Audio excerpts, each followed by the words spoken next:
Hey YouTube, I got the straight six cylinder head off and got the camshaft yesterday. We had to use a special tool that it didn't work perfectly, but it worked well enough. A carb cleaner sprayed down the lifter onto the lifters. They came out. So that's in the trash. It's stock. I measured the lobe lift, so I made a micrometer measurement here versus the lobe, and I got like a reading of 0.220, which means with a 1.5 ratio rock arm, the lift was like 330, which is in stock territory. So this is not a special camshaft, so it's going in the trash. Then I wanted to CC the head because I want 11-to-1 compression. I need to know the CC of the head. So what I did was I got some water in that vessel, just an arbitrary amount, a couple hundred cc's, and then I used that thing. It's like a brake. It's like a chicken baster or turkey baster.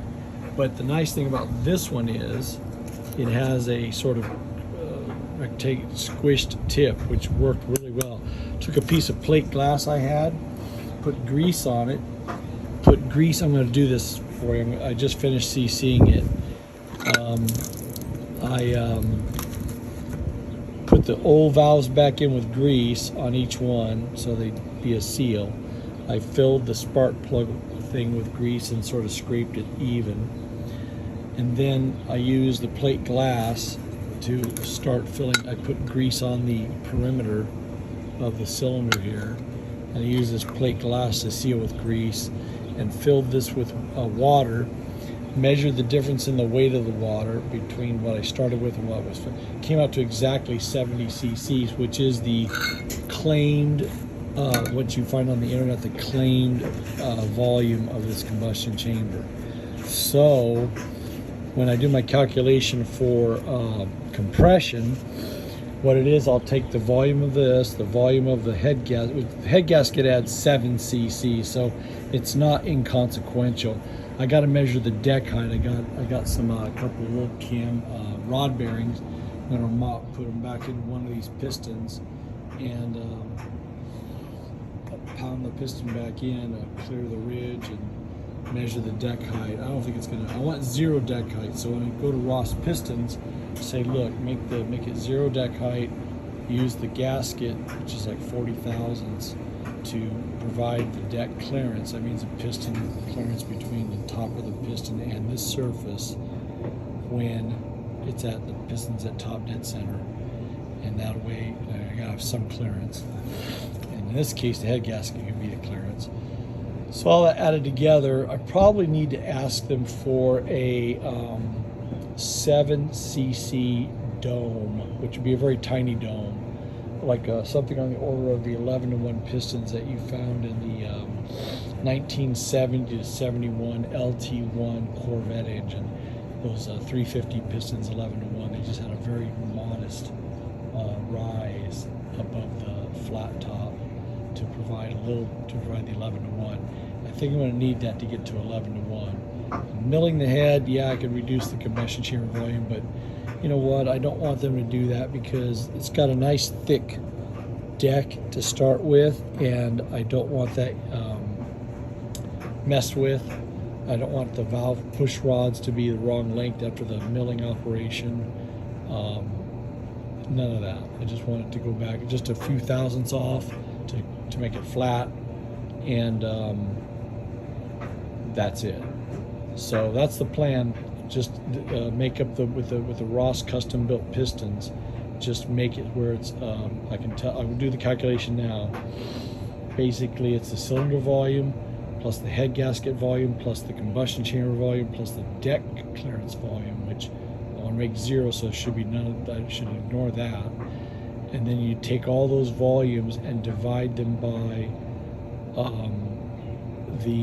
so you got cylinder, head gasket, combustion chamber volumes added together, divided by cylinder head gasket and combustion chamber volume. So you basically it's ABC divided by BC. If you go cylinder from bottom to top, cylinder, head gasket volume, combustion chamber volume, ABC, and divide by B and C only. And that gives you the static physical compression ratio. Now there's an effective, or what's called the running, or the different words for it, but basically based on the valve timing, which these lobes, based on how these lobes are positioned and how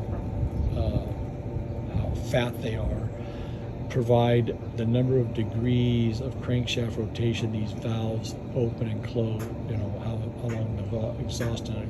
That gives you an effective. So an engine with a hot rod camshaft idling does not have an effective 11 to 1. There's a lot of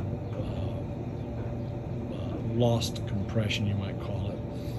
But when you get to higher speeds, that 11 to 1 becomes reality, or whatever compression ratio becomes reality, and the engine really hauls at higher RPMs.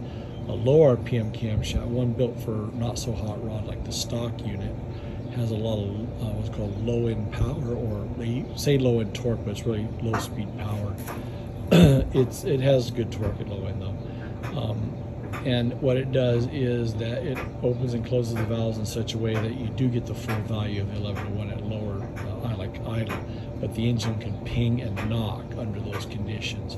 So generally the hotter the cam, or hotter means the more racy the camshaft to give the engine more power, the more compression you can run, but at higher speeds it may knock, so you got to worry about giving it not so much advance to ignition advance to cause knock. It's just a bunch of tuning things, but that's the bottom line. I got the hot rod cam coming from Crane.